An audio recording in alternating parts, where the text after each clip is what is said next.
નમસ્કાર વિદ્યાર્થી મિત્રો, સ્વાગત છે આપ સર્વનું લક્ષ્ય એકેડમીના નવા લેક્ચરમાં. શું તો કે આપણે આજે શરૂ કરવા જઈ રહ્યા છે ધોરણ 12 નું અકાઉન્ટન્સીનું એવું ચેપ્ટર જે આપણા સંપૂર્ણ જીવન સાથે સીધી રીતે જોડાયેલું છે. આ કનેક્ટેડ છે. કયું તો કે પાર્ટનરશિપ. આપણને ખબર હોય છે કે કોઈ એક વ્યક્તિ ધંધો તો શરૂ કરી શકે છે, પરંતુ એ ધંધામાં સક્સેસમાં સાથે સાથે એના સપનાઓ પૂરા કરવા માટે કોઈકની સહકારની સાથની જરૂર પડે છે. કારણ કે કોઈ વાર એવું થતું હોય છે કે એક વ્યક્તિ પાસે, માની લો કે કોઈ બે વ્યક્તિ અથવા તો બે મિત્રો ભેગા થાય છે. એક મિત્ર પાસે બિઝનેસ માટે આઈડિયા છે, અને બીજા મિત્રો પાસે મૂડી છે. કારણ કે બેય પાસે એક એક વસ્તુ ખૂટે છે કે ભાઈ એક મિત્ર એક જે એનો ફ્રેન્ડ છે તો એની પાસે બિઝનેસ શરૂ કરવા માટે પૂરતા પ્રમાણમાં મૂડી નથી પરંતુ આઈડિયાઝ છે, અને બીજા મિત્ર પાસે પૂરતા પ્રમાણમાં મૂડી છે પરંતુ સમયના અભાવના કારણે, કેટલાક અભ્યાસના અભાવના કારણે અથવા તો બિઝનેસના એને કંઈક એવો ટાઈમ અથવા તો એવો રુચિ નથી, તો એ બિઝનેસ આઈડિયા નથી, તો એ બંને પાસે એક એક વસ્તુની ખૂટ છે. તો એ બંને એકબીજાની સાથે જોડાય છે. ત્યાંથી શરૂઆત થાય છે ભાઈ ભાગીદારીની. પાર્ટનરશિપની શરૂઆત થાય છે. પાર્ટનરશિપ એટલે કે એવી વસ્તુ કે જેના સાથ સાથે આપણે માનીએ છીએ કે કોઈ એક વ્યક્તિ છે ને ઝડપથી દોડી શકે અથવા તો ઝડપથી આગળ વધી શકે છે, પરંતુ જો તમને કોઈ એવો સાથ સહકાર મળી જાય તો એ વ્યક્તિ દૂર સુધી દોડી શકે છે અથવા તો પૂકી શકે છે વગર થાકે. તો એટલા માટે જ આપણે એવું ચેપ્ટર નંબર 1 નામાના મૂળ તત્વની અંદર ચેપ્ટર નંબર 1 ભાગીદારી વિષય પ્રવેશ. મિત્રો આપણે ધોરણ 11 માં આપણે શીખી ગયા. શું શીખ્યા? તો કે ધોરણ 11 નો ભાગ 1 જેમાં આપણે નામાને આપણે ઓળખવા શીખ્યા કે નામનો વિષય છે શું, અકાઉન્ટન્સી છે શું, એના નિયમો કે ટ્રાન્ઝેક્શનને કઈ રીતે ઓળખવા, ટ્રાન્ઝેક્શનને આઈડેન્ટિફિકેશન કઈ રીતે કરવું, પછી તો ભાઈ જેટલા વ્યવહારો છે તો એની નામનોંધ કઈ રીતે બનાવવી, ખતવણી કઈ રીતે કરવી, અને એની પછી આપણે શીખ્યા હતા કે એકાંકી વેપારી પેઢી અથવા તો એકાંકી માલિકીની જે કંઈ પણ પેઢી આવે છે જેને આપણે સોલ પ્રોપ્રાઇટર તરીકે ઓળખીએ છીએ, તો એની કેટલીક મર્યાદાઓ હતી. એના કારણે આપણે ભાગીદારી વિશે જાણીએ છીએ કે ભાગીદારી પેઢી એટલા માટે આપણે અસ્તિત્વમાં આવી હતી. મિત્રો, તો હું તમને પહેલા જણાવી દઉં કે આપણે આ જે વિડીયો છે તો એ વિડીયોમાં આપણે બે લેક્ચર રહેશે, એટલે કે આપણું પહેલું ચેપ્ટર કમ્પ્લીટ કરવામાં બે લેક્ચર રહેશે. પહેલા લેક્ચરની અંદર આપણે કમ્પ્લીટ થિયરી જોઈ લઈશું, કમ્પ્લીટ થિયરી, અને બીજા લેક્ચરની અંદર પ્રેક્ટિકલ માટે કેટલાક દાખલાઓ જોઈશું. તો એ દાખલાઓની રીત, એને સોલ્વ કરવા માટેની અને યાદ રાખવા માટેની સ્માર્ટ ટ્રિક્સ વગેરે પણ આપણે બીજા લેક્ચરની અંદર જોઈશું. તો શરૂઆત કરીએ સમયનો આપણે વ્યસ્ત કર્યા વગર કે શું તો કે ચેપ્ટર નંબર 1 ભાગીદારી વિષય પ્રવેશ. હવે નામ જ એવું છે, અને આપણને મને ખ્યાલ છે કે તમે 12માના પાઠ્યપુસ્તક તો જોઈ લીધા છે, કારણ કે 12મું છેલ્લું વર્ષ, બોર્ડનું વર્ષ, એટલે એવું તો મનમાં હોય કે ભાઈ આપણે બોર્ડનું વર્ષ છે, 12મું નવું વર્ષ શરૂ થાય છે, તો આપણે જોવું તો ખરે કે પાઠમાં કેટલા પાઠ આવે છે. પાઠ્યપુસ્તકની અંદર 2 ભાગ છે, તો 2 ભાગની અંદર કેટલો ડિફરન્સ છે, તો તમને એ ડિફરન્સ ખ્યાલ હશે કે આપણે પહેલો ભાગ જે છે એ સંપૂર્ણ પાર્ટનરશિપ ઉપર છે અને બીજો ભાગ એ કંપની એકાઉન્ટ માટે છે. તો આપણે પાર્ટનરશિપ છે શું એના માટે જાણવા માટે એમાં કયા કયા નવા ખાતા આવે છે, તો એ પહેલું તમારું ટેન્શન હળવું કરી દઉં. તો કે ટેન્શન એટલું હળવું કરી દઉં કે પહેલા ભાગમાં આપણે પાર્ટનરશિપ વિશે જોઈએ છે, એમાં સંપૂર્ણ નહીં પરંતુ 70% જેટલું છે ને 11માં આવી જશે. કારણ કે 11માં આપણે જે ખાતા બનાવતા હતા કયું તો વેપાર ખાતું, નફા નુકસાન ખાતું અને છેલ્લે પાકું સરવૈયું, તો એ જ ખાતા આમાં આવે છે. ખાલી 2 કે 3 ખાતા વધી જાય છે. કયા તો કે ભાગીદારોના મૂડી ખાતા, એમાં પણ પ્રકાર આવી જાય કે ચાલુ ખાતું અને સ્થિર મૂડી ખાતું. સાથે સાથે બીજું આવી જાય કયું તો કે નફા નુકસાન ફાળવણી ખાતું. એ શા માટે? કારણ કે એ એટલા માટે કે આપણે 11માં જોતા હતા અકાઉન્ટ, જે અકાઉન્ટનો અભ્યાસ કરતા હતા એમાં માલિક તો એક હતો, પરંતુ હવે માલિકોની સંખ્યા વધે છે. બંને વચ્ચે આપણે નફા નુકસાનનું પ્રમાણ જોઈએ, નફો બાંટવો પડે, નુકસાન બાંટવું પડે, એટલા માટે આપણે કેટલાક અકાઉન્ટ થોડાક વધારે જોઈએ છે. તો માત્ર એટલું જ આપણે વધારાનું કરવાનું છે 12માં પહેલા ભાગની અંદર, અને બીજો ભાગ પણ સંપૂર્ણ ઈઝી છે. એટલે આપણે 12મો એકદમ મજામાં કરશું. થોડુંક આપણે ખબર છે કે સિલેબસ થોડોક લેન્ધી છે, પ્રેક્ટિસ ઓફ ક્વેશ્ચનની વધારે જરૂર પડશે, કારણ કે જો કદાચ 90 ઉપર 95 ઉપર માર્ક જોતા હોય 100 માંથી, તો આપણે તૈયારી લેવલની પણ કરવી પડે. તો સંપૂર્ણ થિયરીની શરૂઆત કરીએ તો એમાં પહેલું શું કહે છે અહીંથી કે ક્વેશ્ચન એ છે કે ભાઈ ભાગીદારી પેઢી જરૂરિયાત શા માટે ઉદ્ભવી. શું આપણે જે વિશે આપણે અત્યારે અભ્યાસ કરીએ છીએ એ શા માટે કરીએ છીએ તો આપણને ખ્યાલ હોવો જોઈએ. તો પહેલો ક્વેશ્ચન મારા તરફથી એ છે કે તમારા મનમાં કંઈ આવે છે કે શું આવે છે કે ભાગીદારી પેઢી, આપણે જે પાર્ટનરશિપ ફોર્મ જેને કહીએ છીએ, એની શરૂઆત જો તો એની જરૂરિયાત આપણને શા માટે પડી, કે આપણે એવી રીતે શું જરૂર પડી કે આપણે કોઈક વ્યક્તિ સાથે જોડાવવું પડ્યું, કનેક્ટ થવું પડ્યું, કે એની સાથે આપણે ભાગીદાર બનવું પડ્યું. તો એમાં શું આવે તો ભાઈ વ્યક્તિગત માલિકીની આપણી જે પેઢી હતી ને એમાં કેટલીક મર્યાદાઓ હતી. હવે એ મર્યાદા કઈ કઈ તો હા, તો આપણે પહેલા જોઈએ છે, મેં તમને કહ્યું હતું કે ભાઈ મૂડી અને સંચાલન શક્તિનો અભાવ. એક વ્યક્તિ વિચારો કેટલી વસ્તુ કરે, વેચાણ કેટલું થાય છે, ખર્ચ કેટલું થાય છે, અથવા તો બીજી કોઈ વસ્તુ કેટલી છે બિઝનેસમાં, ક્યાંક તો આપણે કઈ જગ્યાએ શું ચાલે છે, બધી ઉપર નિયંત્રણ એક વ્યક્તિ માટે રાખવું નહીં. થોડુંક આમ એમ લાગે કે ભાઈ ગાંડો થઈ જાય વ્યક્તિ. એક વ્યક્તિ એટલા બધા ડિપાર્ટમેન્ટ કઈ રીતે જોઈ શકે, કે એમાં આપણે સર્વિસ ડિપાર્ટમેન્ટ આવે, કદાચ ઇલેક્ટ્રોનિક્સની આપણી દુકાન છે તો એમાં આપણે મેનેજર તો રાખી શકીએ, પરંતુ એવું પણ બને કે મેનેજરને છે ને કેટલાક લિમિટેશન હોય, કેટલાક નિર્ણયો લેવા માટે છે ને એના માલિકને પૂછવું જ પડે. તો હવે કદાચ એવા ને એવા બે ભાગીદાર, બે માલિક હોય તો બંને પોતાના કામ ડિવાઈડ કરી શકે છે. એટલા માટે અને પાછું સંચાલન શક્તિમાં પણ આવી છે કે ભાઈ એકનું માઇન્ડ તો એક જ વેમાં કે ભાઈ આપણે કઈ રીતે પ્રોડક્શન કરવાનું, જાહેરાત કઈ રીતે કરવાની, એ માટે આઈડિયાઝ નવા નવા ગોતે છે એક માલિક. અને બીજો માલિક શું તો પ્રોડક્શન એ જે કરે છે, જે વસ્તુ બનાવે છે, તો એ વસ્તુમાં ઇનોવેશન કઈ રીતે લાવે, અપડેટ કઈ રીતે લાવે, એને કઈ રીતે ગ્રાહકો એના તરફ આકર્ષાય, તો એવું શું કરે એના પ્રોડક્ટમાં કે એને વધારે પડતું સેલિંગ મળે. તો બંને માટે એક સ્પેસિફિક વે મળી જાય છે કે કઈ રીતે એને વિચાર. તો એટલા માટે પણ સંચાલન શક્તિનો પણ અભાવ હતો આપણે જે, કારણ કે આપણે સ્વ પ્રોપ્રાઇટર વિશે જોતા હતા ને. બીજું શું હતું કે કોઈ વ્યક્તિ પાસે પૂરતા પ્રમાણમાં નાણાં તો હોય. હા, વ્યક્તિ પાસે પૂરતા પ્રમાણમાં નાણાં તો હોય, પરંતુ કુશળતાનો એટલે કે સ્કિલનો અથવા તો બિઝનેસ આઈડિયાઝનો અભાવ હોય. જેવી રીતે મેં શરૂઆતમાં કીધું હોય કે કોઈ બે મિત્રો ભેગા થાય છે ચાની ટપરી ઉપર અને સરસ મજાની મીટિંગ જામે છે અને મહેફિલ જામે છે, ને ત્યારે વિચાર આવે કે ભાઈ મિત્ર એ કહે છે કે ભાઈ મારી પાસે અત્યારે પૈસા તો છે, પરંતુ મને ક્યાં રોકાણ કરવું, એનું મેનેજમેન્ટ કઈ રીતે કરવું, અથવા તો મારી પાસે એટલો ટાઈમ જ નથી કે હું કોઈક બિઝનેસ કરી શકું. તો એની સાથે એનો મિત્ર બી હતો, એ એમ કહે છે કે ભાઈ મારી પાસે સરસ મજાનો બિઝનેસ આઈડિયા છે, પરંતુ હવે મારી પાસે એટલા પ્રમાણમાં મૂડી નથી, અથવા તો મારી પાસે એટલી મિલકત નથી કે જેથી કરીને હું મારા બિઝનેસ આઈડિયાને હું ફોલો કરી શકું, અનુસરી શકું, કે જેથી કરીને હું એને આગળ વધારી શકું. તો ભાઈ એ એને કહે છે તું મારો મિત્ર છે, 5 વર્ષ જૂનો મિત્ર છે, એવું શું કામ કહે છે, હું તમ તારા બિઝનેસ આઈડિયાઝને ફોલો કરવામાં તને મદદ કરું છું, હું મૂડીનું રોકાણ કરું છું, હું મિલકત લાવું છું, હું પૈસા આપું છું, તું ખાલી બિઝનેસ સ્ટાર્ટ કર. પ્રોફિટ જે થશે એ આપણે બંને સમજી લઈશું, લોસ જેટલું થશે એ આપણે બંને સમજી લઈશું.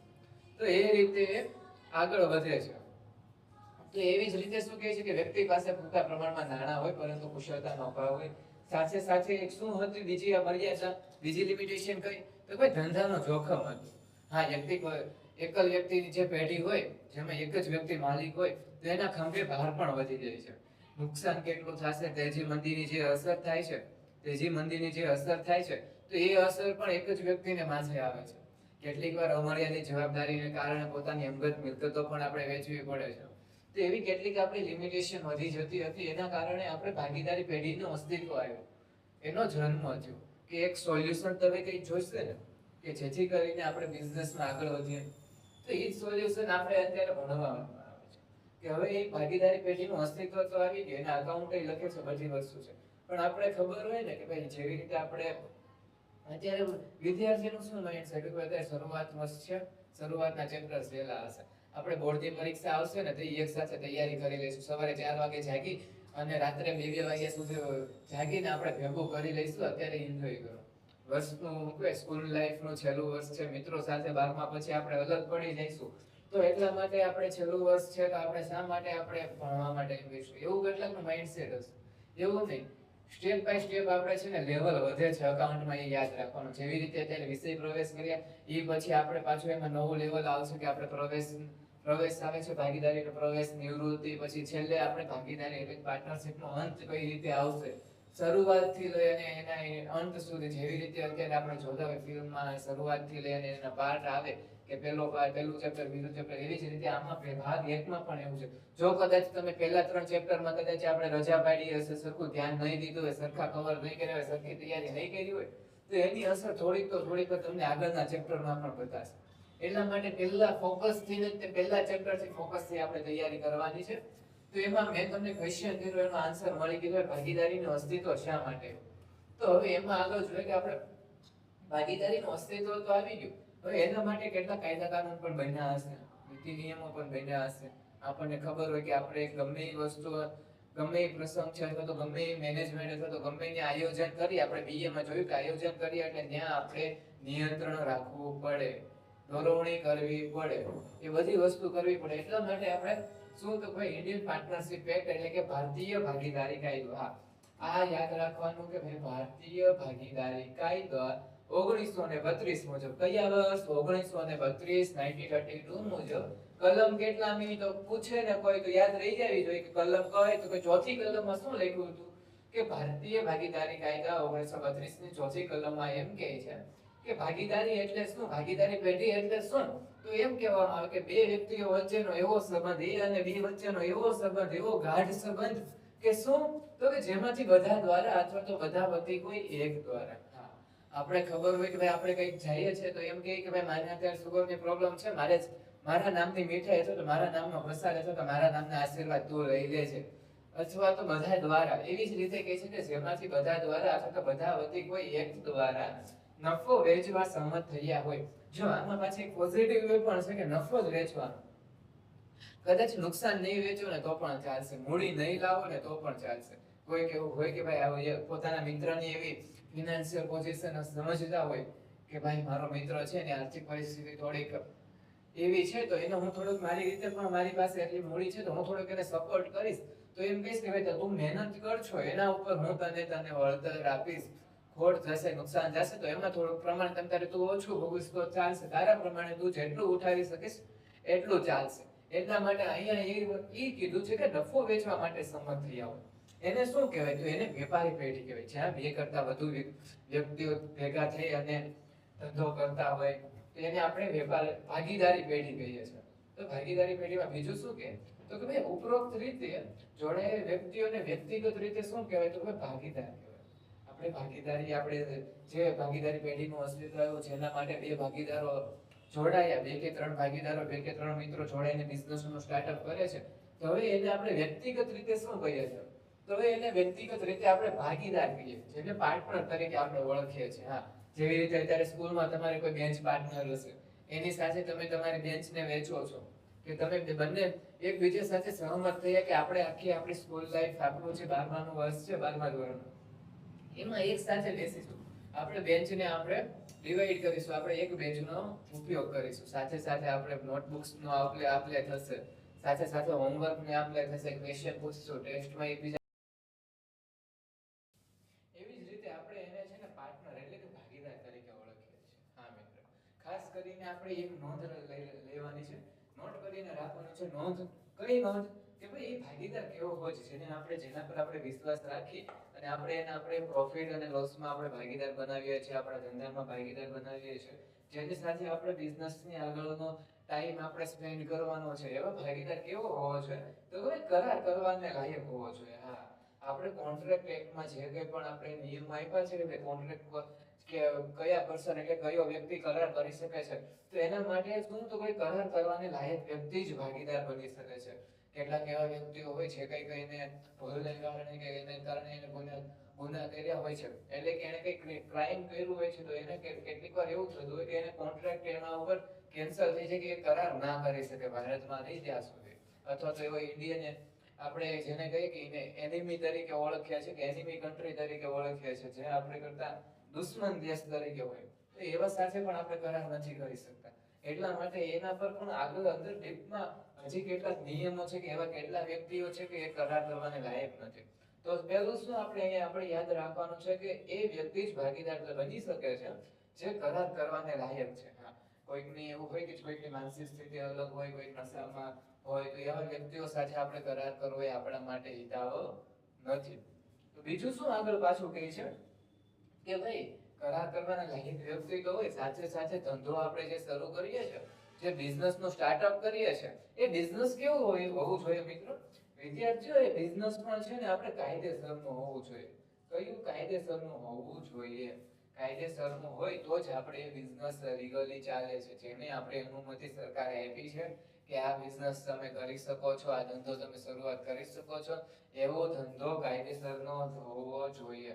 તો આ બે નિયમ છે, નોંધ છે, આપણે યાદ રાખવાની છે. કઈ કઈ મેં તમને કીધી તો કે પાર્ટનર આપણે એવું જ ગોતવાનું કે જે આપણા માટે હિતાવહ છે, કરાર કરવાને લાયક હોય એવું પાર્ટનર, એવો ભાગીદાર ગોતવાનો, અને ધંધો પણ એવો જ કરવાનો છે કાયદેસર રીતે અનુમતિ મળેલી છે એવું. પછી આગળ શું કહે છે તો કે આગળ આપણે અહીંયા જોઈએ કે ભાગીદારીના લક્ષણો, કેરેક્ટરિસ્ટિક ઓફ પાર્ટનરશિપ. તો એ ભાગીદારીના લક્ષણો શું છે આપણે જોઈએ કે આપણને કોઈ કેમ કે આપણે હાજીને એક્સપ્લેન કરો અથવા તો હાજી ઉપર નિબંધ લખો, તો એમાં આપણે શું કહીએ? એમાં મિત્ર આપણે એમ કહીએ, એમાં વિદ્યાર્થીઓ એમ કહીએ કે ભાઈ હાજીને બે કેટલા પગ હોય? તો કે કોમેન્ટમાં જણાવો હાજીને કેટલા પગ હોય? ભાઈ એમ કહેશો હવે સર હું કઈ પેલું બીજું થોડું ભણું છું, મને હાજી વિષય ગયો છે. હા મિત્ર, શરૂઆત ત્યાંથી જ કરી, એક્ઝામ્પલ ત્યાંથી જ લાવો છો. શા માટે? જેથી કરીને તમને ખ્યાલ આવે કે લક્ષણોમાં તમે શું લખીશું. તો આપણે એમ હાથીને એક્સપ્લેન આખો કરીએ છીએ કે હાથીને 4 પગ હોય, એક આગળ સૂંઢ હોય, 2 કાન હોય મોટા, 2 બારે મોટા દાંત હોય, પાછળ ટૂંકી પૂંછ હોય, એનો કલર જોઈએ તો કે કાળો હોય. તો એવી રીતે આપણે જોઈએ છીએ કે હાથીને એક્સપ્લેન કરીએ છીએ, એના લક્ષણો બતાવીએ છીએ કે તમને કોઈ કે ભાઈ એવું મને જનાવર જોવા મળ્યું હતું કે જેને 4 પગ હતા, આગળ એક સૂંઢ હતી, પાછળ ટૂંકી પૂંછ હતી, એટલે તમે એને કહી શકો છો કે આ હાથી છે. તો એવી જ રીતે છે ને અહીંયા ભાગીદારીના લક્ષણો આપવામાં આવ્યા છે. તો જે તમને જોવ ને તો તમને ખ્યાલ આવી જાય કે આ પાર્ટનરશિપ જ છે, એટલે કે ભાગીદારી જ છે. તો એ લક્ષણમાં શું શું આવે કે ભાગીદારીના લક્ષણો ક્યાં ક્યાં છે કે જેના પરથી તમે ઓળખી શકો કે આપણે જે ધંધો તમે જોવો છો એ કયા પ્રકારનો ધંધો છે, કયા પ્રકારનો બિઝનેસ છે. તો એમાં પહેલું આવે છે કે કરારથી અસ્તિત્વ આવે. તો ભાગીદારી ક્યારે અસ્તિત્વમાં આવે તો કે કરારથી આવે. આપણને ખ્યાલ છે ડિસ્કશન થાય, પછી એમાં શરત આવે, ડિસિઝન આવે, નિયમો મુકાય, પછી આપણને ખ્યાલ આવે ભાગીદારી ક્યારે અસ્તિત્વમાં આવે તો ભાઈ કરારથી આવે. હવે કરાર કેવા હોય તો કરાર બે આવે. કયા બે? કે ભાઈ મૌખિક અને લેખિત બે પ્રકારના કરાર હાલે. રિટન અને ઓરલ બંને પ્રકારના કરાર ચાલે છે, કરારથી અસ્તિત્વમાં આવે છે. જેવી રીતે કે તમે જો કે કઈ રીતે આપણે જોયું હતું, કોનું ઉદાહરણ દીધું હતું કે a અને b. ગણિતમાં આપણે શરૂઆતથી એક કાર્ય છે, ઉદાહરણમાં નામ છે આપણે a અને b ધારતા હોય તો આપણે એ જ જોયું હતું કે a અને b બંને ફ્રેન્ડ હતા. b પાસે મૂડી હતી, a પાસે આઈડિયા હતો બિઝનેસનો. હવે બંને વિચાર કરે છે, ચાની ટપરી પર ગરમ ગરમ સરસ મજાની ચા અને બિસ્કિટ ખાતા ખાતા વિચાર કરે છે કે ભાઈ આપણે હવે ડિસિઝન કર્યું કે હું આટલા રોકીશ, તો તું આઈડિયા તારી મહેનત આટલી કરીશ, પછી બંને વચ્ચે આપણે આટલો પ્રોફિટ લઈશું. તો એ બધું તો એના વચ્ચે કરાર થાય છે. હવે એ કરાર હવે કદાચ એકબીજા અને બે બંને એકબીજાને એટલા વિશ્વસનીય મિત્રો હતા કે આંખ બંધ કરીને પણ છે ને એકબીજા ઉપર વિશ્વાસ કરી લે છે, ટ્રસ્ટ કરી લે છે. તો હવે એ કદાચ લેખિત કરાર ના પણ બનાવે, બંને એકબીજાની વાત ઉપર ભરોસો રાખે છે, બંને એકબીજાની જીભ ઉપર ભરોસો રાખે છે કે તું કે તો હવે આપણે માની લીધું, હાલ તું કે એમ. તો એવી રીતે બંને એકબીજાની વાત ઉપર ભરોસો રાખીને પણ કરાર કરી શકે છે. તો એ કરારથી અસ્તિત્વમાં આવે. હેતુ શું હોય તો કે આપણને ખબર હોય કે આપણે બિઝનેસ સ્ટાર્ટ કરીએ છીએ તો એ બિઝનેસ પાછળનો એક પહેલો જ હેતુ હોય કે ભાઈ નફાનો હેતુ. હા, આપણે સક્સેસ જોઈએ છીએ તો આપણે નફાના હેતુ માટે જ કઈ જગ્યાએ ધંધો શરૂ કરતા હોઈએ છીએ. તો એ નફાનો હેતુ હોય છે. સાથે સાથે આપણે જેમ અહીંયા નોંધ જોઈ હતી, શું કઈ નોંધ જોઈ હતી કે કાયદેસરનો ધંધો હોવો જોઈએ. તો એવી જ રીતે એનું લક્ષણ શું છે કે કાયદેસરનો ધંધો હોવો જોઈએ, તો જ ભાગીદારી પેઢી એટલે કે ઇન્ડિયન પાર્ટનરશિપ એક્ટમાં આવે છે. નહીતર જો કાયદેસરનો ધંધો હશે જ નહીં તો એનું આપણે અસ્તિત્વ જ નથી. એને જો ખ્યાલ આવી છે કે કાયદેસરનો નથી, બિનકાયદેસર રીતે ધંધો થાય છે, તો શું આવે તો કે ભાઈ એના ઉપર આપણે ઇન્ડિયન આપણે જે એક છે પાર્ટનરશિપ એક છે અથવા તો કંપનીઝ એક છે, તો એના દ્વારા જે કે પણ આપણે પગલા લેવાના થતા હોય એ પગલા દ્વારા એ ધંધાને અટકાયત કરવામાં આવે છે અથવા તો એને કાયદેસર રીતે પરિવર્તન કરવામાં આવે છે. તો એ કાયદેસરનો ધંધો હોવો જોઈએ. સાથે સાથે આગળ બીજું શું કહે છે? 3 યાદ રહી ગયા. કયા કયા આપણે શરૂઆતમાં જોયા હતા? જલ્દી મને કોમેન્ટમાંથી જણાવો કે ભાઈ આપણે કરારથી અસ્તિત્વમાં આવે. પછી શું કહે છે તો ભાઈ નફાનો હેતુ, અને આગળ પાછું કયું આવ્યું હતું કે કાયદેસરનો ધંધો, લીગલી બિઝનેસ હોવું જોઈએ. પછી આગળ તો ભાઈ એકબીજાના પ્રતિનિધિ તરીકે. હા, એકબીજાના પ્રતિનિધિ તરીકે પણ એટલે કે એજન્ટ તરીકે પણ કાર્ય કરે છે. પાર્ટનર આપણે એ અને બી નું જ ઉદાહરણ કન્ટિન્યુ રાખીએ કે જાણ્યું હતું કે આપણે બી પાસે મૂડી હતી, ટાઈમનો અભાવ હતો, બિઝનેસમાં કઈ ખ્યાલ નતો આવતો, ધંધો કઈ રીતે કરે, કસ્ટમર સાથે વાતચીત કઈ રીતે કરે એ કઈ ખ્યાલ નતો. એ ખાલી ખ્યાલ એને હતો, એ ભણેલો ગણેલો હતો, એને કોમર્શિયલ લાઈનમાં વધારે ઇન્ટરેસ્ટ હતો, પરંતુ એની પાસે મૂડી ન હતી. તો હવે એ બી નો પ્રતિનિધિ છે, એજન્ટ છે. હવે કઈ પણ એ ધંધો એના આઈડિયા માટે જે કઈ પણ આગળ વેપારીઓ સાથે મુલાકાત લે છે, મીટિંગ કરે છે, જે કઈ પણ કોન્ટ્રાક્ટ વગેરે કરે છે, તો હવે એમાં કદાચ કોઈ લોચો કરે છે એ બાય મિસ્ટેક, તો એ બંને ઉપર એની અસર થશે. હવે બી એમ કહીને નહીં છટકી શકે કે ભાઈ મને તો આ વાતની ખબર જ નથી કે ભાઈ એ આવી રીતે ધંધો શરૂ કરશે, એ આવી રીતે શોર્ટકટ અપનાવશે, અથવા તો એને આવી રીતે ભૂલ થશે, ભલે બીને જાણ હોય કે ના હોય. તો એ એકબીજાના પ્રતિનિધિ છે, કે એકબીજાના એજન્ટ છે, એકબીજાના પૂરક તરીકે કામ કરે છે. કે ભાઈ જો કદાચ આપણે પૂરક એટલે શું કે આપણને ખબર હોય કે ચા અને કોફી, ચા કદાચ એવું ન હોય કોઈકને તો કે ભાઈ કોફી વગર ચાલી જાય, તો એવું કદાચ હોય ખાંડ અને ગોળ, તો બંને વસ્તુ ઘરે ખાંડ ના હોય તો ગોળ વગર ચાલી જાય. તો એકબીજાના પૂરક છે, એકબીજાના પ્રતિનિધિ છે. તેવી જ રીતે આગળ જોઈએ તો કઈ સભ્ય સંકેત. હવે આપણે ખબર પડી કે ભાગીદારીમાં ઓછામાં ઓછી તો બે જ વ્યક્તિ જોઈએ, કારણ કે બે વ્યક્તિથી ઓછી થઈ જાય તો એ ભાગીદારી ન કહેવાય. કારણ કે ભાઈ એક ને એક વ્યક્તિ એમ તો નહીં કે હું આ હાથે આ સાઈડ થી મૂડી નાખીશ અને આ હાથે આ સાઈડ થી મૂડી રાખીશ, આ હાથે આટલું નુકસાન લઈને આ હાથે આટલું નુકસાન લઈને, એવું ચાલશે? ન ચાલે. એટલા માટે ઓછામાં ઓછી બે વ્યક્તિ જોઈએ બધી જ જગ્યાએ. પછી શું કે તો કે ભાઈ આપણને એ તો ખ્યાલ આવે કે ઓછામાં ઓછી બે હોય, વધુમાં વધુ કેટલી? હવે ભાઈ એટલી બધી વધુ થઈ જાય કે ભીડ થઈ જાય, મેળો થઈ જાય, મેળો જામી જાય, પછી શું થાય? તો વિચારોની અસંખ્ય આવી જાય, અસંખ્ય બિઝનેસ આઈડિયાઝ આવે. કેટલીક વાર મતભેદ થાય, કેટલીક વાર મનભેદ થાય, કેટલીક વાર વિચારોની આપલેમાં કેટલીક વાર ગૂંચવાઈ જાય.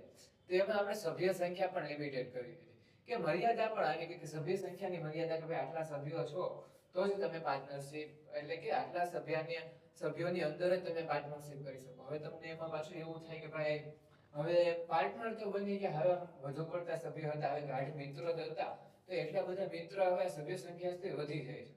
તો હવે પાર્ટનરશિપ એવું, તો હવે તમારે પર્સનલી મિત્રો અંદરો અંદર સબ પાર્ટનર બની જાય. કે માની લો કે ભાઈ હું બી હતો, તો હવે બી ની સાથે સાથે હવે એનો ખાસ મિત્ર સી પણ છે.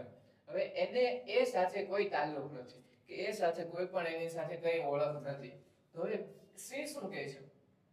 તું બિઝનેસ કરશો તો હવે એમાં છે ને મને તું તારા ભાગનો પ્રોફિટમાંથી તો હું તને થોડા પૈસા આપું છું, તો એમાંથી છે ને સી ને કહે છે કે મને પ્રોફિટ આપે. તો હવે ઈ પ્રોફિટ નો જાણ ક્યાંથી મળશે? ઈ પ્રોફિટ કેમાંથી મળે? તો કે બી ના ભાગનું જે પ્રોફિટ હતું ને, હવે બી જે ધારે એ રીતે એ સી સાથે કોન્ટ્રાક્ટ કરે છે, અને ધંધા સાથે કોઈ પણ સીને ડાયરેક્ટલી કોઈ કનેક્શન નથી. શું સમજાય છે? તો એવી રીતે પણ આપણે આગળ એવું સોલ્યુશન આ તો કીધું મેં તમને, કે કદાચ એવું બની કે તમારે કદાચ અહીંયા નિયમ શું છે? તો કે નિયમ એ છે કે ભાઈ Indian company act 2013 section number 464, એટલે કે 464 માં શું કહે છે? મેક્સિમમ કેટલી, તો કે સૌથી વધુ ન હોવી જોઈએ સરકાર મુજબ. એ સરકાર નક્કી કરે ને એ રીતે, પરંતુ સૌથી વધુ ન હોવી જોઈએ, કે વધુમાં વધુ 100 એ ચાલે. હવે તમારે 120 ની જરૂર હોય તો 120 પાર્ટનર જોઈતા હતા, તો તમે શું કરો? તો એનું મેં તમને સોલ્યુશન કીધું. હવે એ ફરજિયાત નથી, કે લીગલી નથી, કે કાયદેસર નથી. એનું ખાલી સોલ્યુશન એ રીતનું છે કે તમે પાર્ટનરની સાથે પાર્ટનરશિપ કરી શકો. પણ એ પછી એ પાર્ટનર વિશે છે. હવે જે થર્ડ પાર્ટનર, એટલે કે ઇનડાયરેક્ટલી રીતે જે પાર્ટનર જોડાય છે, એનો બિઝનેસ સાથે કોઈ ડાયરેક્ટલી હક નથી, કોઈ બિઝનેસ સાથે કોઈ ડાયરેક્ટલી કનેક્શન નથી. એ થોડું વધારે ડીપમાં થઈ ગયું. અત્યારે અભ્યાસ માટે જાણીતું શું? તો કે ભાઈ આપણે ઇન્ડિયન પાર્ટનરશિપ એક્ટ, એટલે કે કંપની ધારો, ભારતીય કંપની ધારો કાયદો કયો હતો? ભાઈ 2013 માં કયું વધુમાં વધુ કેટલા 100, અને 2014 માં જે મિસલેનિયસ આપણે એક આવ્યું હતું કે અમેન્ડમેન્ટ અપડેટ જે આવી હતી, એના પ્રમાણે મેક્સિમમ આપણે અત્યારે હાલમાં કેટલા ચાલે છે? તો ભાઈ 50, વધુમાં વધુ 50 હોય. અત્યારે કોઈ તમને પૂછે કે ભાઈ કેટલા ભાગીદાર મેક્સિમમ ચાલે, તો અત્યારે તમારે એક બંધ કરીને કહી દેવાની, કઈ કહેવાના? 50. હા, પછી તમને કોઈ વધારે એવું પૂછી જાય કે ભાઈ 2013 ના કાયદા પ્રમાણે કેટલા હતા, તો કેટલા આવે? તો 2013 ના કાયદા પ્રમાણે આપણે વધુમાં વધુ સરકાર નક્કી કરે એ પ્રમાણે 100 હતા. કયો કાયદો? તો ભાઈ Indian companies act, partnership act નહીં, ઇન્ડિયન કંપનીઝ એક્ટ, ભારતીય કંપની ધારા પ્રમાણે. હવે એવી જ રીતે મેં તમને કીધું હતું કે કરારથી અસ્તિત્વમાં આવે. હવે કરાર કેવું હોય? આપણે કરારનામા વિશે જોઈએ. કરારનામાને આપણે બીજું શું કહીશું? તો ભાઈ ખતપત્ર તરીકે પણ ઓળખીએ છીએ. શું અહીંયાથી લખી દો કે ભાઈ ખતપત્ર તરીકે પણ ઓળખીએ છીએ, અથવા તો પાર્ટનરશિપ ડીડ. જો કદાચ દેખાતું હોય, ના દેખાતું હોય તો એ નીચે કરું છું, કે પાર્ટનરશિપ ડીડ વિશે ઓળખે, ડીડના નામથી ઓળખીએ છે. એ ખતપત્ર શું છે? ખતપત્ર એ પુરાવો છે તમારા માટે કે ભાઈ તમે ભૂતકાળની અંદર જ્યારે તમે પાર્ટનરશિપ શરૂ કરો છો, જ્યારે ભાગીદાર એકબીજાના બનો છો, ત્યારે તમે કયા કયા નિયમો, કઈ કઈ શરતો તમે લાગુ કરી હતી, શા માટે ધંધો કર્યો હતો, તમારો હેતુ, એ બધી વસ્તુ દર્શાવતું પત્ર અથવા તો કરારનામું, એને કરારનામું અથવા તો ખતપત્ર તરીકે ઓળખીએ છે. એમાં શું શું આવે એ મિત્ર જાણીએ તો ખતપત્ર કયા પ્રકારના હોય? તો ભાઈ લેખિત અને મૌખિક બંને હોય. જેમ મેં તમને અગાઉ કીધું હતું એમ કે લેખિત અને મૌખિક બંને હોય. વધુ વિશ્વસનીય કયું છે? તો ભાઈ લેખિત કરાર પત્ર હોય તો વધુ વિશ્વસનીય, કે તમારી પાસે એક પ્રૂફ રહે કે ભાઈ લેખિત હોવું એ અનિવાર્ય છે. હા, ઓપ્શનલ છે કે મૌખિક હોય, પરંતુ તમારી પાસે કાયદામાં છે આપણે એવી લિમિટેશન આવી ગઈ છે, મર્યાદાઓ દઈ દીધી છે, કે એવા નિયમો આપી દીધા છે કે તમારા માટે બેસ્ટ ઓપ્શન વિચાર્યા વગર તમે કહો ને કે આપણે લેખિત કરવું એ જરૂરી છે. કારણ કે એનાથી તમને કેટલીક આગળ અડચણો બની છે કે જો કદાચ લેખિત પુરાવો ન હોય ને તમારી પાસે, તો તમારે આગળ જઈને કેટલીક એવી સિચ્યુએશન આવી છે કે તમે એ વસ્તુ ન કરી શકો. એટલા માટે તમારા માટે બેસ્ટ ઓપ્શન કયો તો વધુ વિશ્વસનીય કયો તો ભાઈ લેખિત. હવે એમાં શું હોય ખતપત્રની અંદર, કરાર પત્રની અંદર? તો ભાઈ પહેલા તો ભાઈ ભાગીદારોની વિગત આવે, પાર્ટનરની વિગત આવે કે પાર્ટનરનું નામ શું છે, પાર્ટનર ક્યાંનો છે, એને ભારતનો છે અથવા તો બીજા દેશનો છે, સાથે સાથે એની ઉંમર 18 વર્ષ કરતા વધુ છે કે ઓછી છે, એ બધી વિગતો, અહીંયા ભાગીદારોની વિગતો આપણે દર્શાવવાની હોય. એના નામ, સરનામા, લીગલી જે કંઈ પણ આવતું હોય એ બધી વસ્તુ અહીંયા ભાગીદારોની વિગતમાં આવશે. પછી આગળ શું આવશે મિત્રો? તો કે પેઢીની વિગત આવી જાય છે. પેઢીની વિગત એટલે કે આપણે જે પેઢીઓ બનાવી છે, બે ભાગીદારો ભેગી થઈને અથવા તો બે કરતા વધુ ભાગીદારો ભેગી થઈને જે પેઢી બનાવે છે, તો એની વિગત કે પેઢી શું છે, પેઢીનું નામ શું છે, એનું નામ સરનામું શું છે, એની રજિસ્ટર ઓફિસ ક્યાં છે, કઈ રીતની પેઢી છે, એ બધી વિગત અહીંયા આવી જાય છે. સાથે સાથે આગળ શું તો કે ભાગીદારીની શરૂઆત પણ કે હવે ભાઈ આપણે ભાગીદારીની શરૂઆત, હા એની શરૂઆત પણ જોઈએ ને. કોઈ વસ્તુ આપણે શરૂ કરીએ છીએ તો એનો સમય નથી લઈએ છે કે ભાઈ મેં શરૂઆત અહીંથી કરી હતી, હવે એનો અંત ક્યાં આવે મને ખ્યાલ નથી, એનો અંત કેવો આવે એ મને ખ્યાલ નથી. મારે શું જોઈએ? તો મારે રિઝલ્ટ જોઈએ. અત્યારે આજથી આપણે પહેલા વિડિયો અને પહેલા લેક્ચરથી શરૂઆત કરી છે, તો એનો ટાઈમ તમે જોયો હશે. તો એ પહેલા લેક્ચરથી આપણે શરૂઆત કરી છે, એનો અંત ક્યાં આવશે? કે આપણે 12માના રિઝલ્ટમાં આવશે, 12માના પેપરમાં આવશે, નામાના પેપરમાં આવશે. અને એ પણ ક્યારે આવશે? સક્સેસ આવશે. ક્યારે આવશે? કે 90+, 95+ માર્ક આવશે ત્યારે. તો એવી જ રીતે ભાગીદારીની શરૂઆત થાય છે. સાથે સાથે શું કે મૂડી પર વ્યાજ, ઉપાડ પર વ્યાજ ન મળે. એવું ક્યારે બને? જ્યારે તમારી પાસે લેખિત પુરાવો ન હોય ને ત્યારે. એટલા માટે કેટલી મૂડી લાવી તો મૂડીનું પ્રમાણ પણ આપણે આ લેખિત પુરાવામાં દર્શાવીએ છીએ. સાથે સાથે શું કે મૂડીનું વ્યાજ કેટલું આપવામાં આવશે? હા મિત્રો, મૂડી ઉપર વ્યાજ પણ મળશે. તો એ મૂડી પર વ્યાજ કેટલું આપવામાં આવશે? સાથે સાથે કેટલાક ભાગીદારને કદાચ ઇન્સ્ટન્ટ કઈક એવી આવશ્યકતા આવી જાય કે ભાઈ અચાનક એને પૈસાની જરૂર પડે અને એ ધંધામાંથી ઉપાડ કરી લે. શું કરે? ઉપાડ કરી લે. તો ઉપાડ કરે તો એનું પ્રમાણ પણ લખવાનું કે કેટલા પ્રમાણમાં ઉપાડ કરી શકો છો, વધુમાં વધુ કેટલો તમે ઉપાડ કરી શકો છો. તો એ ઉપાડ વિશે આવી જાય છે. સાથે સાથે ઉપાડ પર વ્યાજ કેટલું આપવામાં આવશે તો એ વિશે પણ માહિતી આપવામાં આવે છે. ક્યાં આપવામાં આવે ભાઈ? યાદ કરી લે, યાદ રાખ. કરારનામાની વાત થાય છે, ખતપત્રની વાત થાય છે. ભારતીય ભાગીદારી, આપણે ભાગીદારી જે કાંઈ કરારનામું છે કે ભાગીદારોનું કરારનામું, એની વાત થાય છે. આગળ શું કહે છે કે નનું વહેંચણી. નનું વહેંચણી એટલે શું છે? ખબર નથી? અરે યાર, આપણે શોર્ટ ફોર્મ યુઝ કરતા હતા. આપણે શું લખતા હતા? નનું ખાતું એટલે નફા નુકસાન ખાતું, કે નફા નુકસાન વહેંચણી ખાતામાં આપણે કઈ રીતે નફાની વહેંચણી થશે, નુકસાનની વહેંચણી કઈ રીતે થશે, પ્રોફિટ એન્ડ લોસ નો જે રેશિયો હશે, જે પ્રમાણ હશે, એ પ્રમાણ પણ આપણે અહીંયા લખવાનું છે. સાથે સાથે શું તો કે ભાગીદારોને પગાર, બોનસ, કમિશન આપવાનું થશે તો કેટલું આપીશું. હવે તમે કહેશો કે સર ભાગીદારને પગાર, બોનસ, કમિશન શા માટે આપવું? મગજમાં એવો સવાલ તો આવે જ છે. હવે આપણે એ અને બી ને જ રાખીએ, પરંતુ એમાં થોડીક આપણે સિચ્યુએશન આપણે અલગ કરીએ. એ અને બી બંને પાસે મૂડી છે, બંને 5-5 લાખ લાવે છે, પરંતુ બી પાસે જરૂરી સમયનો અભાવ છે કે એ બિઝનેસમાં એને કઈ રસ નથી, અથવા તો બિઝનેસમાં એને કઈ સારા એવા આઈડિયાઝ નથી, અથવા તો એની પાસે સમયનો અભાવ છે. તો હવે બંને 5-5 લાખ રૂપિયા લાવે છે, બંને સરખી મૂડી લાવે છે. હવે એ ખાલી મહેનત કરે છે. કોણ? એ ખાલી મહેનત કરે છે, એ ખાલી પોતાનું માઇન્ડ વાપરે છે, એ પોતાની જાહેરાત કરે છે, અને મૂડી તો બંને લાવે છે 5-5 રૂપિયા.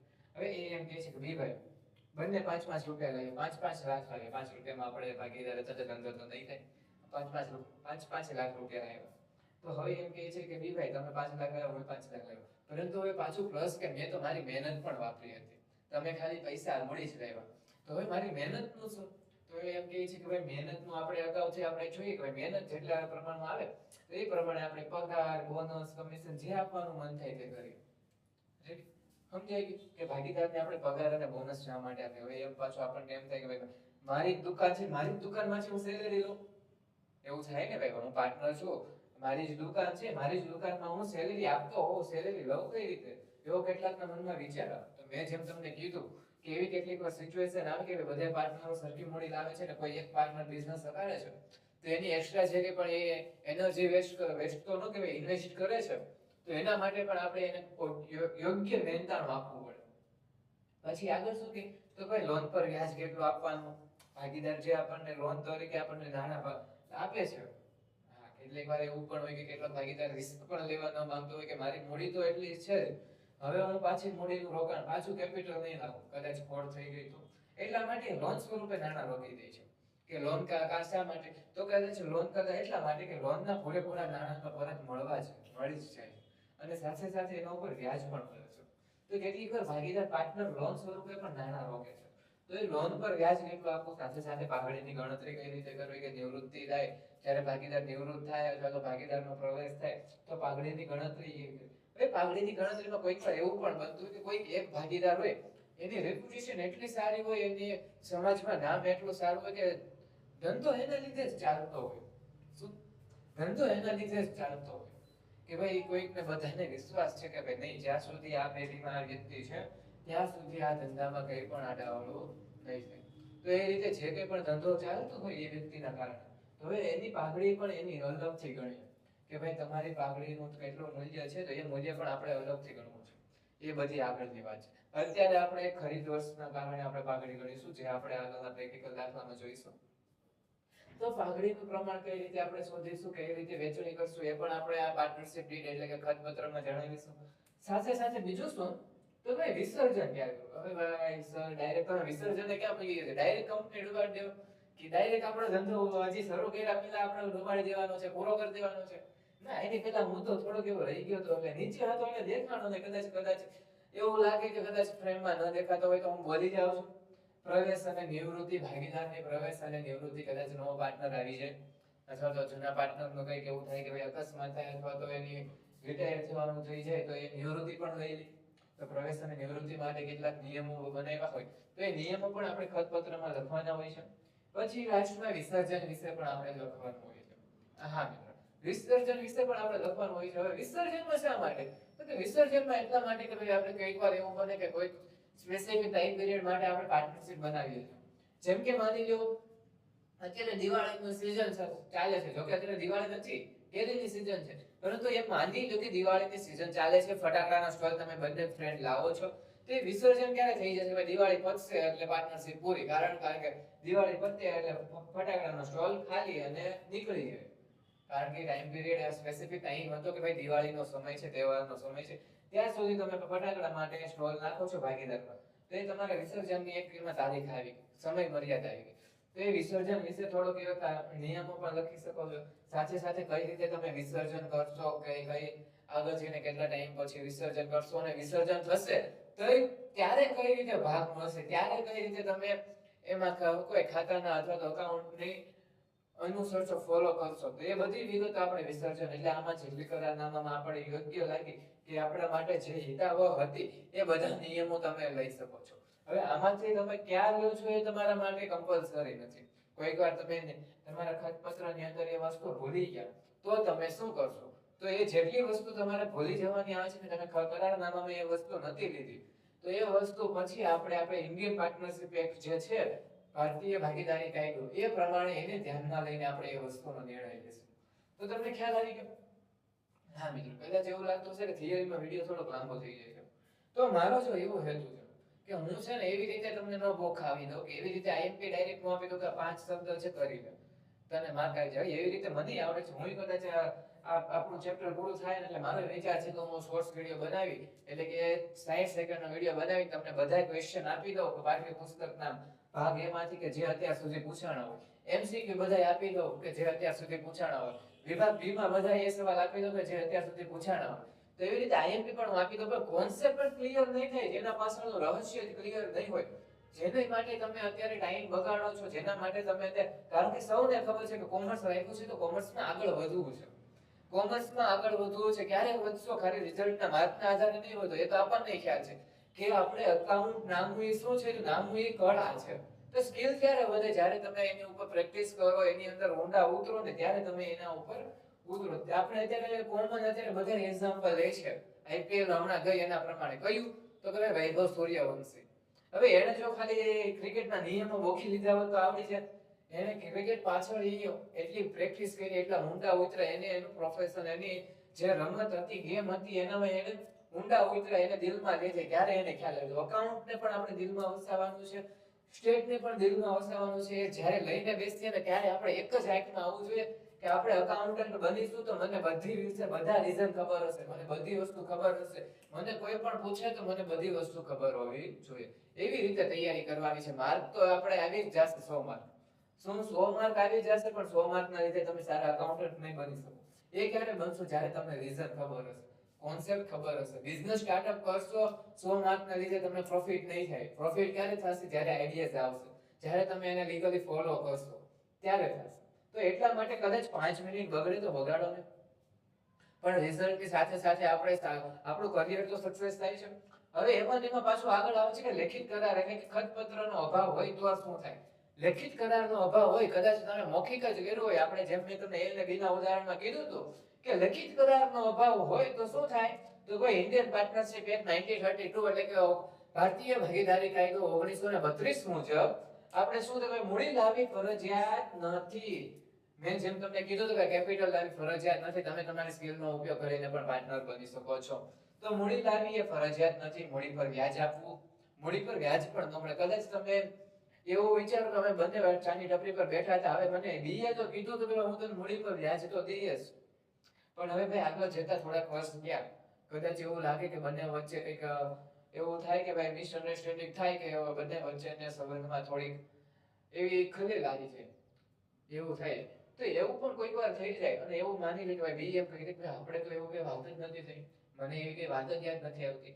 હવે તમારી પાસે તો કઈ પ્રૂફ જ નથી. કે શું પ્રૂફ નથી કે ભાઈ આપણે એક વાત થઈ હતી કે મને મૂડી પર વ્યાજ મળશે?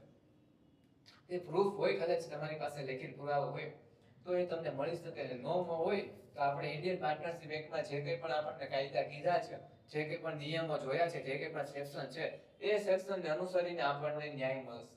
પછી આગળ શું કે ઉપાડ પર પણ વ્યાજ નહીં મળે.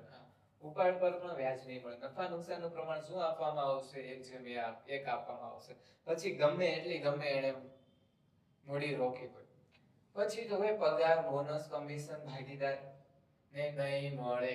આપણે જેમ અહીંયા મેં કીધું હતું કે આ વસ્તુ કરારમાં લખી હોય ને તો જ મળે, કરારમાં ન લખી હોય તો ન મળે. પછી તમારે વિશ્વાસની ઉપર આધાર છે, તમારા ભાગીદાર ઉપર આધાર છે કે કદાચ ભવિષ્યમાં એવું થાય. હા, એવું નથી કે તમે મૌખિક કરાર કર્યો છો એટલે બીજા વર્ષથી તમે આપો તો તમે પગાર આપ્યો છે તો તમારી ઉપર કઈ કેસ થઈ જાય. નહીં, પગાર તમે આપો છો ત્યાં સુધી વેલિડ છે, પરંતુ પછી પગાર નથી આપતા અને ત્યારે એકબીજા ઉપર કેસ કરે છે પાર્ટનર એકબીજા ઉપર, ત્યારે એમ પૂછે જજ કે ભાઈ આપ તમારી પાસે કઈ પુરાવો છે કે તમારી બંને વચ્ચે આવી વાત થઈ હતી? ત્યારે એમ કહો કે ભાઈ મોઢું નીચે પડી જાય ને કે નહીં ભાઈ અમારી પાસે તો પુરાવો નથી, તો નહીં મળે, તો ભૂલી જાવ. એટલા માટે પછી આગળ પાછું શું કે તો કોઈ ભાગીદારે આપે લોન પર વ્યાજ તો મળશે. હા, કદાચ લોન આપી હોય, કારણ કે લોન આપણે આપીએ ત્યારે આપણે થોડી ઘણી તો આપણે ઇન્ફોર્મેશન રાખીએ, થોડું ઘણું તો લખી લઈએ કે ભાઈ હું આટલી લોન કરું છું, આપું છું અમારા ધંધાને. તો લોન આપે ને, લોન ઉપર પણ વ્યાજ છે ને એનું સ્વૈચ્છિક રીતે કહી દેવામાં આવ્યું છે કે 6% લોન પર વ્યાજ મળશે. જો મિત્રો ક્યાં લોન ઉપર ક્યારે જ્યારે આપણે લેખિત પુરાવો ન હોય, લેખિત કરાર પત્ર ન બનાવ્યું હોય ત્યારે લોન ઉપર ખાલી વ્યાજ મળે છે, મૂડી પર વ્યાજ નથી મળતું, ઉપાડ પર પણ વ્યાજ નથી મળતું. પછી ભાગીદારે કરેલ વ્યાજબી ખર્ચ આપવામાં આવે. કદાચ ભાગીદારે એના અંગત કેપિટલ અથવા તો પૈસાનો ઉપયોગ કરીને ખર્ચ કરી લે છે તો એ વ્યાજબી ખર્ચ પરત મળી જાય. હવે તમે કહેશો કે ભાગીદાર એવો કઈ રીતે ખર્ચ કરે? તો માની લો એ અને બી જ રાખીએ છેક સુધી, જેને આપણે શરૂઆતમાં જેને આપણો સાથ દીધો અંત સુધી પણ એનો સાથ પકડીએ, તેનો જ હાથ પકડીએ, એ અને બી નો. તો ભાઈ એ અને બી એ બંને પાર્ટનર હતા. બી જાય છે સિમલા મનાલી ફરવા. શિમલા બાજુ શિમલાની ઠંડી ઠંડી હવામાં ફરવા જાય છે, એ હવે અહીંયા ઇલેક્ટ્રોનિક્સની દુકાનમાં અત્યારે પોતાની દુકાન સંભાળે છે. હવે બાય ચાન્સ કંઈક એવું થયું કે ઇલેક્ટ્રોનિક્સની કોઈ શોર્ટ સર્કિટને કારણે આખી દુકાનમાં કંઈક વાયરિંગને ફોલ્ટ આવે છે. હવે ખ્યાલ છે કે આપણે ધંધો ચલાવીએ છીએ, આપણો શોરૂમ છે, તો એ શોરૂમમાં આપણે રોશની જોઈએ, પંખો જોઈએ, એસી જોઈએ, કારણ કે કસ્ટમર આવે એને ગરમી થાય એને દેખાય નહીં. તો એવું આપણે ન થાય, આપણે રેપ્યુટેશન આપણી પ્રતિષ્ઠા ઉપર સવાલ ન ઉઠે, અથવા તો સવાલ ન ઉઠે અથવા તો આપણે ના ઉઠે, એટલા માટે એ બીને પૂછ્યા વગર ખર્ચો કરી દે છે કે ભાઈ લાઇટિંગ તો હું કરાવી નાખું છું મારા ખર્ચામાંથી. તો એ ખર્ચો કરી દે છે. તો હવે એ બી આવે છે ને ત્યારે એમ ન કહી શકે ભાઈ તે મને પૂછ્યા વગર ખર્ચો કર્યો, તો આ ખર્ચો તારા નામે. હા, કદાચ એવું બને કે ભાઈ એ કઈ વગર કામનો ખર્ચો કર્યો હોય ને તો કદાચ એને ભોગવવો પડે, પરંતુ આપણે ધંધા માટે ઉપયોગી છે, ધંધાને ચલાવવા માટે જરૂરી છે એવો કંઈ પણ ખર્ચ કરી દે છે એ ભાગીદાર, તો એ ભાગીદારે ખર્ચ એટલે કે વ્યાજબી ખર્ચ હોય ને એ એને પરત મળી જાય છે. થિયરી આપણે જોઈ લીધી, કોન્સેપ્ટ બધાને ખ્યાલ આવી ગયો. મેં જે આપણે પહેલો સવાલ પૂછ્યો તો કે આપણે શા માટે કરીએ, કોણે કરી, એ આપણને નથી ખબર, પણ ભાગીદારી પેઢીની જરૂર શા માટે છે એ આપણે હવે એનો પાછો ઉદાહરણ આપણે મેં જેમ તમને શરૂઆતમાં કીધું હતું કે આપણે જીવન સાથે સીધો જોડાય એવું, આપણે પપ્પા આપણી માટે કોઈક વાર ભાગ લાવતા હોય, એટલે ભાગ આપણે તમને ન સમજાય તો એવી રીતે કે કંઈક આપણે નાસ્તો કેવી વસ્તુ લાવતા હોય અથવા તો રમકડા લાવતા હોય. નાસ્તાનું આપણે રાખીએ એક્ઝામ્પલ કે ચોકલેટ લાવ્યા, કેડબરી એક જ કેડબરી હતી. હવે એ કેડબરીની એમ કહે છે કે હવે મોટો ભાઈ ને નાનો ભાઈ બે છે. હવે મોટો ભાઈ એમ કહે છે કે પપ્પા કઈ વાંધો નહીં, તમે બહાર જાઓ છો, જાઓ, અમે બંને સરખી રીતે વેચીને ખાઈ લેશું. નાનો ભાઈ મોટા ભાઈના વિશ્વાસે પપ્પાને હા પાડી દે છે. પપ્પા જાય છે અને મોટો ભાઈ ફરી જાય છે કે હું મોટો છું, મને વધારે ભાગ મળશે ચોકલેટનો. નાનો ભાઈ રિસાઈ જાય છે. હવે નાનો ભાઈ કઈ કરી નહીં શકે, કારણ કે પપ્પાને એમ કહી દીધું પપ્પા જાઓ, ચાલશે, તમારી ગેરહાજરીમાં અમે સરખી રીતે આગળ જઈને ચોકલેટની વેચણી કરી લેશું. પરંતુ પછી એમ થાય છે નાના ભાઈને કે પપ્પાની હાજરીમાં જ કદાચ વેચણી કરી હોત તો કદાચ મને સરખો હિસ્સો મળે. તો એવી જ રીતે કરાર આપણે એ જ ભાગ ભજવે છે કે કરારની હાજરીમાં જો તમે કદાચ લેખિત કરાર કરો છો, બંનેની સિગ્નેચર કરો છો, તો તમને આગળ જઈને કંઈ પણ મુશ્કેલી નડે. પરંતુ એનો અભાવ આવી જાય ને તો કેટલીક મુશ્કેલીઓ નડે, કેટલાક ભાગીદાર પોતાની મનમાની કરી શકે. એને મનમાની તો એટલી ના કરે, પરંતુ પછી આપણે આપણા કરારમાં જે આપણે છૂટું એ ભૂલી જવાનું અને આપણો કાયદો જે છે એ કાયદાને અનુસરવાનો આવે છે. હવે નવા ખાતાની મેં વાત કરી હતી કે બે નવા ખાતા આવે છે. એ નવા ખાતા ક્યાં, તો એ નવા ખાતા આપણે પ્રેક્ટિકલ નાખવાની સાથે સાથે શીખીશું, પરંતુ બેઝિક કોન્સેપ્ટ અહીંયા હું તમને ક્લિયર કરી દઉં કે બેઝિક કોન્સેપ્ટ શું છે કે ભાઈ ભાગીદારોનું મૂડી ખાતું આવે છે. મૂડી ખાતામાં પણ આપણે બે પ્રકાર જોવા મળશે. કયું તો ભાઈ સ્થિર મૂડી ખાતું અને અસ્થિર મૂડી ખાતું. હવે તમે કહેશો સ્થિર મૂડી ને અસ્થિર મૂડી. સ્થિર મૂડી એક જગ્યાએ ઊભી હશે અને બીજી અસ્થિર મૂડી આખી રૂમમાં આખા ધંધામાં ડિસ્કો કરતી હશે, ડાન્સ કરતી હશે, ગરબા રમતી હશે. હમણાં નવરાત્રી આવશે, ગરબા રમશે, એવી રીતે ગરબા રમતી હશે. ના મિત્રો, ના વિદ્યાર્થી મિત્રો, સ્થિર મૂડી એટલે એવી મૂડી કે કેટલાક ભાગીદારો એવું ઈચ્છે કે આપણે અહીંયા જોયું કે ઉપાડ અને મૂડી બંને પર વ્યાજ આપીએ છીએ, તો એ ઉપાડ અને મૂડી બંને પર આપણે વ્યાજ આપીશું તો એ મૂડીને અસર કરશે. તો કેટલાક ભાગીદારો એવું ઈચ્છતા હોય કે ભાઈ મારી મૂડી ઉપર અસર ન થવી જોઈએ, મારી મૂડી જેટલી હું લાવું છું એટલી જ રહેવી જોઈએ, એના પર કંઈ પણ અસર થવી ન જોઈએ.